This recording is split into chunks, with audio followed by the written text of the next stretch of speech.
Ok, turma, estão me ouvindo novamente? Estão vendo o slide que diz Economia e Sociedade, Processos Gerenciais, quarta fase, novembro de 2020?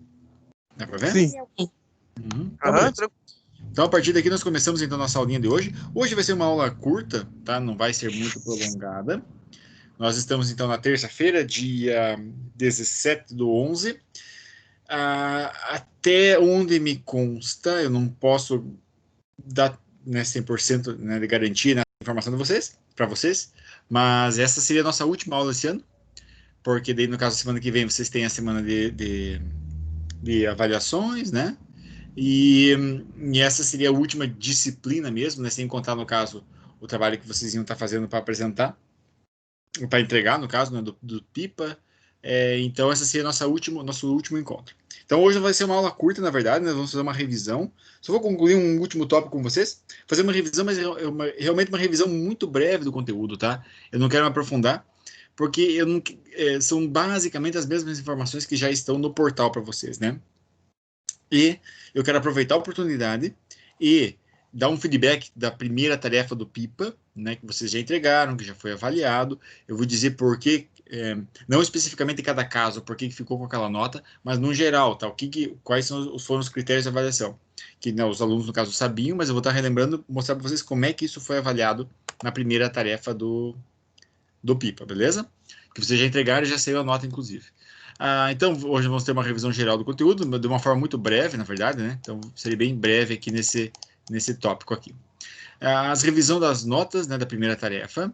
Nós vamos falar um pouquinho da primeira tarefa do PIPA, da revisão das notas, e vou dar instruções para a entrega da segunda tarefa, essa sim, que conta para 60% da nota final de vocês, tá bom? Vocês vão estar entregando até o dia 28 de novembro. Tá? Então, a partir daqui, agora nós damos início. Se vocês tiverem alguma dúvida, pessoal, né, quiserem, de repente, durante mesmo a aula, se tiver alguma dúvida, algum comentário para fazer, só, né, abre o microfone ali e fala sem problema nenhum, é, que a gente vai estar, que eu vou estar respondendo, beleza? Se eu souber, no caso aqui. Bom, antes de nós avançarmos aqui, né? Então, nas duas primeiras aulas, né? A primeira aula, mais especificamente, nós fizemos uma introdução, né? Uma introdução ao tópico de economia e sociedade, beleza? Ah, falamos o que é o conceito de economia, tá? Como que é feita a economia, na verdade, o que é o mercado. Na segunda aula, né, que foi na semana passada, nós abordamos um pouquinho mais de várias áreas desse aspecto econômico, né?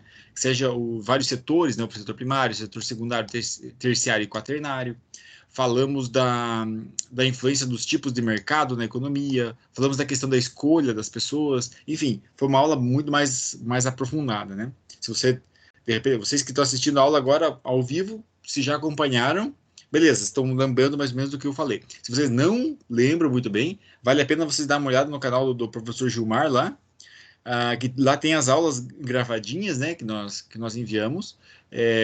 Aproveitem e vejam ainda esse ano, né, porque não sei como é que vai ficar depois do que vem, se continuam lá ou não. Mas, de qualquer forma, vocês podem dar uma revisada lá desse segundo encontro. Nesse terceiro encontro agora, ele vai fazer essa revisãozinha. E eu quero só começar comentando um pouquinho de algumas diferenças de como é praticado o tipo de economia consoante ao conceito político, tá? Ao conceito político por trás. Não necessariamente de partido político, né? Não desse tipo de política que vocês imaginam, mas quando eu falo assim de organização da economia, né? Ou pelo menos a organização econômica do país, né? Como que ele se organiza economicamente com base em algumas ideologias, tá? Nós vamos falar um pouquinho, né, de uma forma breve sobre elas aqui. Eu vou falar de duas grandes, existem economias mistas, tá? Que envolve um pouco de cada uma, dentre outras, né, dentre outras formas, que eu não vou abordar, por exemplo, aqui o comunismo, que se parece mais com o marxismo, propriamente, mas existem outros tipos de economias também. É muito se falado do marxismo, tá? Eu, particularmente, não defendo essa ideia marxista. Aqui no Brasil é muito defendido, mas geralmente é defendido por pessoas hipócritas, né? O que eu costumo dizer nesse sentido, assim, é que, num geral, né, a teoria marxista, ela tem o controle, o governo exerce o controle sobre a economia, tá? Começa por aí, o governo exerce o controle sobre a economia. Então, cabe ao governo estipular como que o mercado vai funcionar dentro da organização marxista. O grande problema disso é o que acontece. Geralmente, os defensores dessa ideia, eles desejam uma economia marxista para os outros, mas não para si próprio. Tá? Para si próprio, eles querem continuar bebendo do capitalismo. Né? Enquanto no conceito marxista, o capitalismo ele tem uma visão muito mais voraz, digamos assim. Ele não é muito bem visto. Ah, então, por isso que eu costumo dizer que é um sentido um pouco mais hipócrita, né, de economia. Que na prática, hoje, século XXI, não funciona. No conceito marxista, limitados produtos e serviços à população. Ou seja, como é o governo que controla o tipo de produto, o tipo de serviço que vai circular dentro daquela economia, você tem uma oferta limitada, tá? Então você não tem a total liberdade de escolher por aquilo que você quer, basicamente, mas você só pode fazer as suas escolhas mediada por dois fatores. Um deles, a oferta, né, daquilo que existe naquele momento, que é muito limitada comparado a outros tipos de economia. O outro fator é dos recursos que você tem limitado também. Porque, basicamente, o desenvolvimento dos seus recursos dentro da economia marxista, comunista, né? Digamos, isso aqui está muito ligado aos países socialistas, né? Os países socialistas. Esse conceito de economia, ok? Ele é muito limitado, ele limita o desenvolvimento, basicamente porque você não pode almejar nada mais, por exemplo, a tua carreira. Então, se você é um entregador de mercadorias, né, no mercado, muito provavelmente você vai ser aquilo a vida toda, ou se você não for aquilo a vida toda, você mudar de profissão, basicamente a tua remuneração vai ser a mesma, tá? Não vai mudar muita coisa, você vai ter um limite de carreira. Não adianta quanto mais você querer crescer, porque o sistema é limitado, porque o sistema é socialista. Né? Isso aqui é muito comum, né? Eu até deixo marcado aqui na cultura marxista. Isso aqui é muito comum em países de terceiro mundo ou subdesenvolvidos. Tá? Você pegar a teoria socialista de Cuba e comunismo de Cuba também, a Venezuela, a, a China não é marxista, tá? Mas a China é mais comunista, né? Um desenho mais comunista. Meio misto também, mas são culturas mais ou menos nesse sentido. Perfeito? Isso aqui é totalmente diferente do Professor, capitalismo. Oi? Pode perguntar. na época da ditadura aqui no Brasil, que tipo de governo econômico era exercido? Olha, olha, boa pergunta. Aqui nesse caso aqui diz mais respeito à organização política, né? Então, a organização política da economia. Quando se diz respeito à ditadura, tá? O Brasil já teve vertente, o Brasil tem até hoje, no caso, vertentes marxistas, né? De partidos políticos que defendem a conduta marxista e tal, mas eu acho que quando diz respeito à ditadura, eu não sei se elas são necessariamente ou marxista ou capitalista, tá? Ela tem um pouco de comunismo daí, porque no comunismo a lei militar ela sobrepuja toda e qualquer outra forma de lei, né? Digamos assim. Então é aquilo que ocorre muitas vezes na ditadura, mas eu não sei definir bem ao certo se ela é mais para capitalista ou se ela é mais para teoria socialista. Infelizmente eu não sei definir isso. Mas é uma boa pergunta, tá aí uma boa questão para tá investigando para descobrir. Alguém mais tem alguma pergunta sobre esse tópico?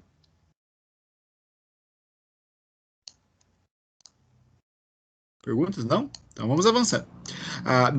Isso aqui dentro do conceito marxista, né? Isso aqui foi desenvolvido por Karl Marx. É, Karl Marx foi um alemão, no caso, que basicamente revolucionou muito daquele conceito capitalista predatório que existia, né? Para a época dele, isso foi muito importante, mas infelizmente hoje é algo que não é mais aplicável a um país que quer se desenvolver. Isso aqui é um conceito totalmente diferente do capitalismo, tá?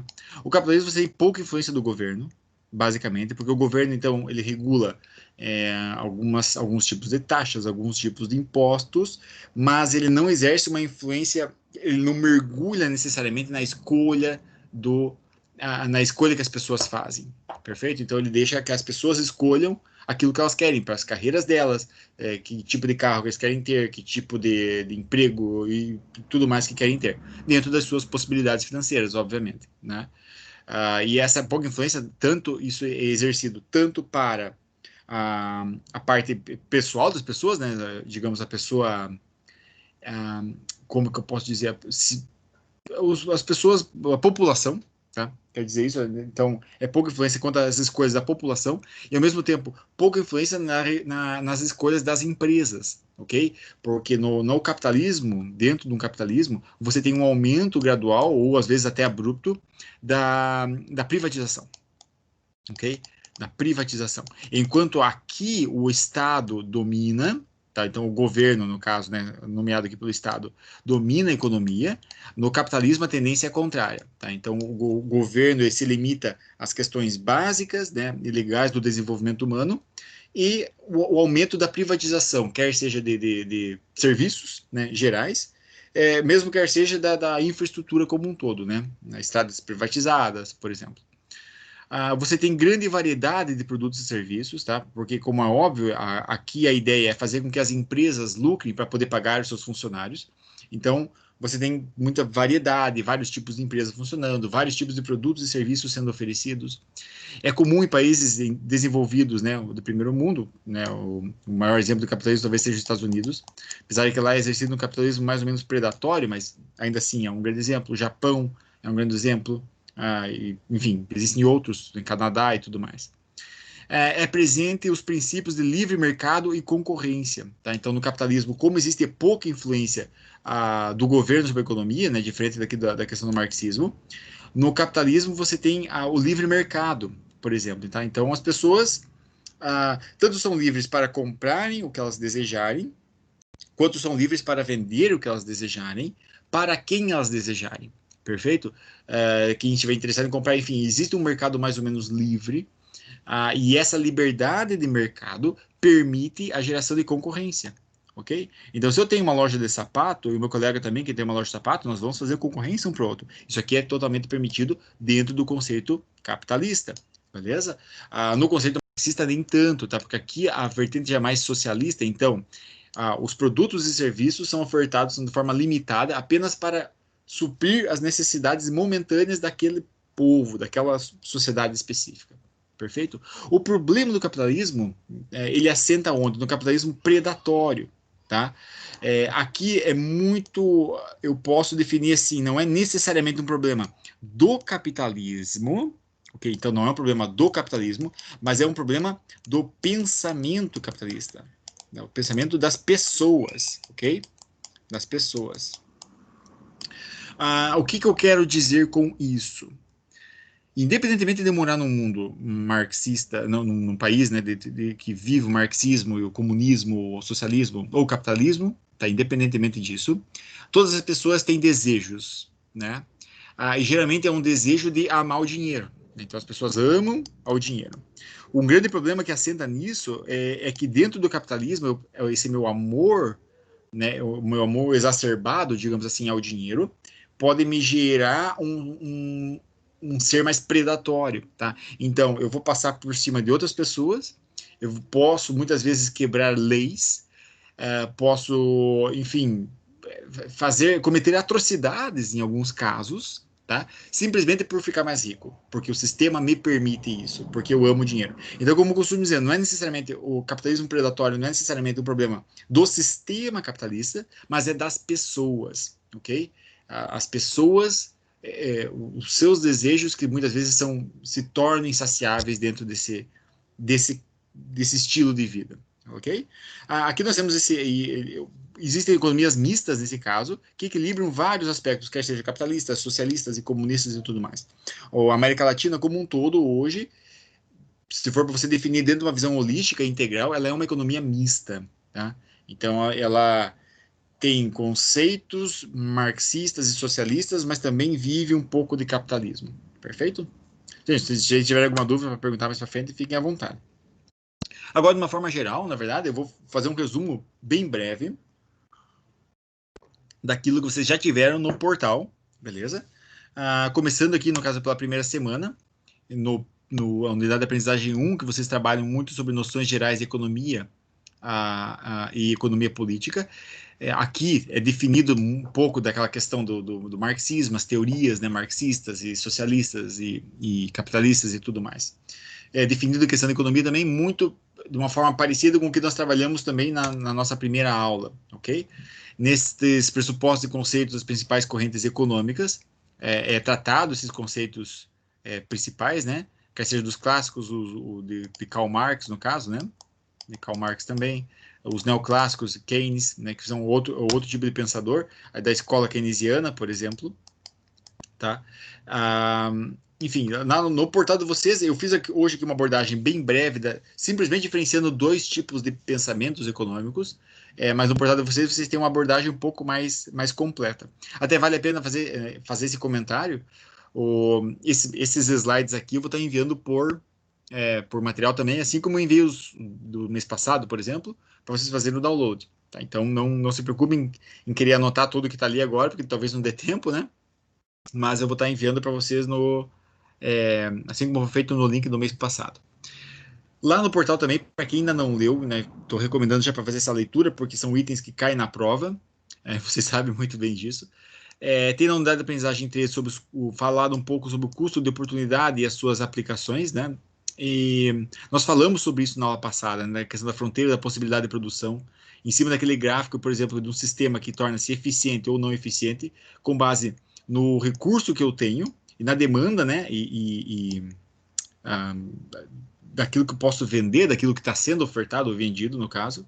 E quando eu consigo ser eficiente no meu processo e quando eu não consigo ser eficiente nesse processo. Falado sobre o custo de oportunidade, conceito, nós fizemos também na semana passada, e aplicações do dia a dia. Aqui eu foco algo que não está tão abordado assim no portal, mas eu quero que quando vocês lerem isso aqui, vocês relembrem daquilo que eu comentei, que é baseado nas escolhas das pessoas, ok? Então, o sistema econômico, em maior ou menor grau, ele vai ser baseado nas escolhas das pessoas, tá? Dentro de um conceito de mercado livre aberto, que nós temos no mundo capitalista, diferente do conceito totalmente socialista e de cultura marxista. Aqui é tratado os problemas econômicos fundamentais, né, que nós tratamos isso aqui na primeira aula, do que produzir, como produzir e para quem produzir. Né? A soma desses três fatores aqui faz com que gire a máquina econômica. Então, eu produzo de uma forma específica para alguém, perfeito? Quer sejam produtos ou serviços. E também é tratado na primeira semana sobre os fatores determinantes da demanda e da oferta. Aqui, talvez que seja uma das regras mais importantes para o que nós chamamos de conceito de preço, né? Conceito de economia, no sentido de baixo preço, conceito de aumento de preço de determinado tipo de produto ou determinado tipo de serviço, ok? É muito baseado naquela balança existente entre a demanda e a oferta. E o recurso que eu tenho disponível, né? Na semana passada nós trabalhamos muito, de forma bem aprofundada isso daqui, né? Na unidade de aprendizagem 4 é tratado dos fatores determinantes da demanda e oferta, que é basicamente a mesma coisa ali, aqui é apresentado em forma gráfica. Apesar de que eu acho que esse gráfico está um pouquinho confuso, tá? É o mesmo que vocês vão encontrar no material do portal, mas de uma forma mais ou menos simplória, imaginem que o preço de determinado tipo de produto, tá? Ele tende a se aumentar à medida que diminui o recurso utilizado para produzi-lo, perfeito? Lembra que nós comentamos na vez passada. E geralmente ele tende a aumentar também outro fator que influencia a subida desse preço, é a procura, tá? Então, quando as pessoas procuram muito por aquele produto ou serviço, beleza? De maneira que quando a procura é baixa, o preço tende a baixar também. E quando o recurso que eu tenho disponível para produzi-lo é muito elevado, o preço também pode ser um pouco mais baixo daquele produto, porque o recurso necessário para produzi-lo não é tão raro, tá? A questão da raridade é uma coisa muito importante dentro da economia. Quanto mais raro, né, mais escasso um produto, tende a ser mais elevado o valor dele no mercado. Na segunda semana é tratado um pouquinho sobre o equilíbrio de mercado, né? Isso daqui dentro, mais uma vez também, isso daqui funciona muito bem dentro do mercado aberto, ok? De livre econômico, né? Livre comércio, perfeito. Vocês têm aqui né, a definição do que se trata livre comércio e tudo mais dentro desta unidade de aprendizagem. Aqui é tratado também do equilíbrio de mercado com base no mesmo exemplo que eu dei anteriormente no gráfico anterior, tá? Aqui ele está explicado de uma outra forma, mas é basicamente isso, ok? Então, você tem o meu preço do meu bem, né? Do produto, e aqui a quantidade dele, basicamente, e como esses valores eles são regulados. Um detalhezinho para vocês aqui, ok? Se vocês quando vocês estudarem mais a fundo essa questão de economia, quem quiser se aperfeiçoar nisso, de talvez para vocês não dizerem assim, o professor Matheus me ensinou errado isso. Eu vou só corrigir uma coisinha nesse gráfico aqui, por quê? Essa relação estabelecida entre esses pontos, ela está sendo linear, tá bom? Ela está sendo linear. O que significa linear? Significa que à medida que alguns pontos sobem aqui, beleza? Uma quantidade proporcional vai subir aqui, tá bom? Então, quanto maior a quantidade do bem, maior vai ser o preço do bem e vice-versa. Essa relação existe? Existe, mas ela não é linear, tá bom? Ela não é linear. De maneira que, na prática, a curva existente para o aumento da quantidade do bem relativa ao preço do bem, ela vai ser mais ou menos isso daqui, ó. Tá? Ela é mais ou menos, ela é quase exponencial. Não chega a ser exponencial, mas ela é quase exponencial. Então, é só para vocês saberem que a curva não é necessariamente linear, tá? Ou seja, não é uma reta necessariamente assim. Foi só para explicar, para vocês terem noção disso, para vocês não entenderem que eu estou falando mentira aqui. Na unidade de aprendizagem 2, né, falado sobre noções de macroeconomia, tá bom? A macroeconomia, que é aquilo que eu comentei anteriormente na aula anterior, ou na primeira aula, não estou bem lembrado, mas é a visão holística do sistema econômico, tá? Que é diferente da microeconomia, que é a soma de como cada pessoa, ou cada família, ou pelo menos cada comunidade, toma as suas decisões. E a soma desse grupo de decisões vai afetar a macroeconomia, beleza? Aqui é tratado também os principais agregados macroeconômicos, né? Aqui nós temos, por exemplo, o PIB, né? O PIB basicamente significa produto interno bruto, tá? Como produto interno bruto, ele determina mais ou menos a riqueza de um país, né? A riqueza interna do país. Atualmente, eu não sei dizer bem atualmente, eu vi uma informação, foi na semana passada sobre isso, quando eu estava trabalhando com essas aulas, o Brasil estava ocupando a 11ª posição no mundo, tá? Eu não sei só que eu não sei se essa informação ela é atual ou não, tá bom? Mas é só para vocês terem essa noção que isso é algo que eu posso medir, né? O produto interno bruto é quanto de riquezas aquele país possui naquele momento, tá? Na sua macroeconomia, digamos assim. Aqui nós temos um gráfico que basicamente fala de como a macroeconomia é afetada pelos fatores de produção, pela família, basicamente são as pessoas que compram, todos nós, né, as pessoas, o mercado de bens e serviços e as empresas, tá? Aqui, nomeadamente, falando do setor privado, beleza? E como que o governo pode causar uma influência e receber a influência desse mesmo processo.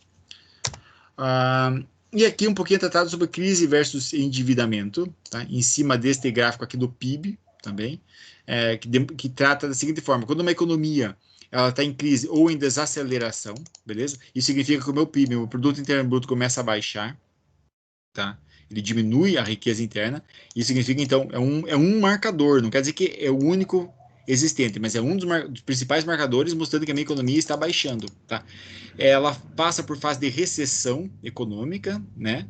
É a, começa a diminuir a capacidade, a eficiência do sistema econômico desse período de recessão, gerado uma depressão, ou seja, a economia atinge o seu fundo do poço, como nós falamos assim, e ela passa a se recuperar, né, quando existem novos tipos de políticas econômicas e tudo mais, começa a se expandir quando ultrapassa a linha de tendência e atinge o seu cume dentro de um conceito de prosperidade econômica, da prosperidade da macroeconomia. E esse daqui, apesar de aqui não estar representado necessariamente como um ciclo, tá? Mas ele funciona mais ou menos como um ciclo, ok?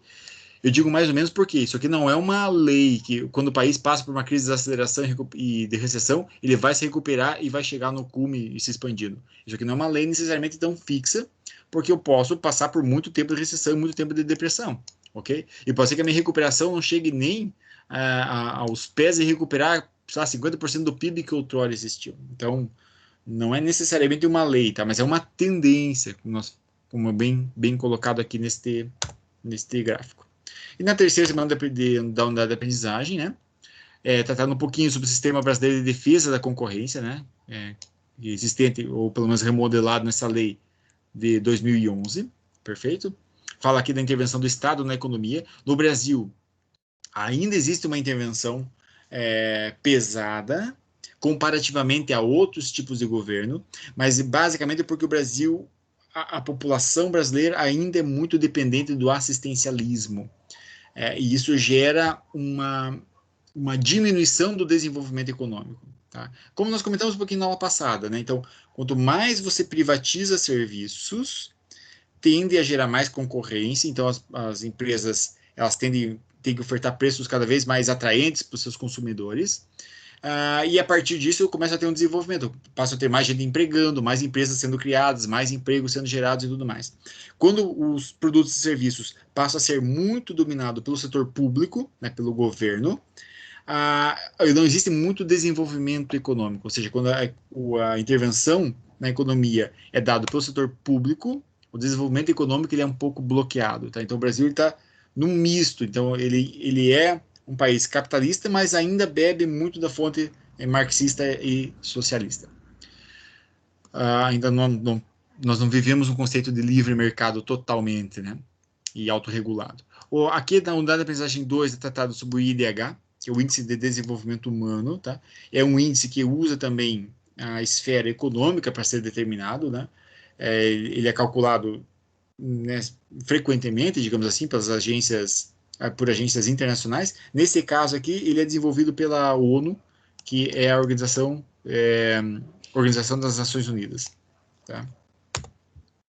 Que pelo menos é o que mais, aquele que gera o índice de DH mais abrangente, né, de várias economias no mundo. A unidade de aprendizagem 3 trata sobre o desenvolvimento econômico e a sustentabilidade, que foi algo que nós comentamos também na aula anterior, né? E como que eu posso desenvolver isso considerando as três esferas existentes na sociedade, que seria o ambiente, ok? A economia e a sociedade, propriamente dita, tá? Então, nesse ponto em que essas três esferas interagem, tá? Quanto maior essa área de interação de leis ambientais, econômicas e sociais que sejam mútuas, né, que se ajudem, que trabalhem com mutualidade, melhor vai ser o meu desenvolvimento econômico dentro do conceito de sustentabilidade. Quando eu penso só na esfera econômica, eu não penso no meio ambiente nem na sociedade. Quando eu penso só no meio ambiente, talvez eu não consiga desenvolver minha economia nem a minha sociedade. E vice-versa, se eu penso simplesmente na sociedade, eu não consigo desenvolver o aspecto econômico do meu país, nem o meio ambiente. Para você ver que essas três esferas estão sempre interagindo, eu tenho que pensar nas três juntas para envolver aquele tópico que é tão atual, que nós falamos de desenvolvimento sustentável. E os planos econômicos, por último, né, na unidade de aprendizagem 4 da terceira semana, trata um pouco sobre a inflação, né, que é aquilo que o brasileiro tanto já ouviu falar, né, principalmente no início dos anos 90. E hoje você vê isso no mercado, e eu comento, inclusive, eu vou dar uma experiência minha, pessoal, que eu tive a oportunidade de morar fora do país durante 6 anos. Eu morei em Portugal, morei na França um tempo também. E o que eu pude perceber comparativamente ao Brasil nessa questão da inflação? A primeira vez que eu fui para fora do país foi em 2011. E eu vi algumas coisas no mercado lá, digamos, uma lata de leite, uma caixinha de leite lá era 40 cêntimos de euro, por exemplo. Ok? E o que aconteceu? 2011 estava esse preço. E aqui no Brasil, que preço? Assim, um dia tá isso aqui, um dia o leite tá R$3, outro dia tá 2, outro dia tá 4,50, outro dia tá 5, outro dia tá 2,50. Enfim, a inflação é uma flutuação de preço. 6 anos depois, tá, num país da União Europeia, você vai ver lá o preço do litro de leite, continua 40 cêntimos. Ou seja, o tempo passou, 6 anos e o preço continua exatamente igual. Tá? Ou com uma pequeníssima variação de 1 cêntimo, né? Que seja 1 cêntimo. Ou, enfim, meio cêntimo, às vezes, ao longo de 6 ou 7 anos. Então, você vê que são países que existe uma legislação que defende, ou pelo menos que atenua altos índices de inflação. Né? Essa inflação de bolha que nós falamos que acontece muito no Brasil. E isso é algo que muitas vezes tende a ocorrer aqui no Brasil pela inflação não esperada. Né? E nós temos, às vezes, um aumento dos preços sem que o salário mínimo consiga acompanhar este mesmo aumento. Perfeito? Enfim, são apenas diferenças de sistemas econômicos que você vê claramente em algumas economias. Ok? Turma, dúvidas sobre esse aspecto? Questões? Não? Sim? Comentários? Professor Matheus, Oi. num dos desafios caiu sobre PLS e eu fiquei meio perdida sobre o que era isso. Você lembra de qual unidade de aprendizagem que é? Foi do IDH. Do IDH? Uhum. No desafio, ele dizia para fazer uma análise sobre PLS com base em alguns dados. Uhum. Só que eu fiquei meio confusa do que era o PLS. Pois é, porque isso que eu ia dizer, eu também agora estou um pouco confuso, porque se tá falando de IDH, basicamente, é que eu tinha que ver, no caso, eu tinha que ver o que se tratava esse desafio como um todo, né? Então não sei bem ao certo te dizer. Se você não conseguiu responder ele totalmente, também no caso não há problema, porque é, não vai ser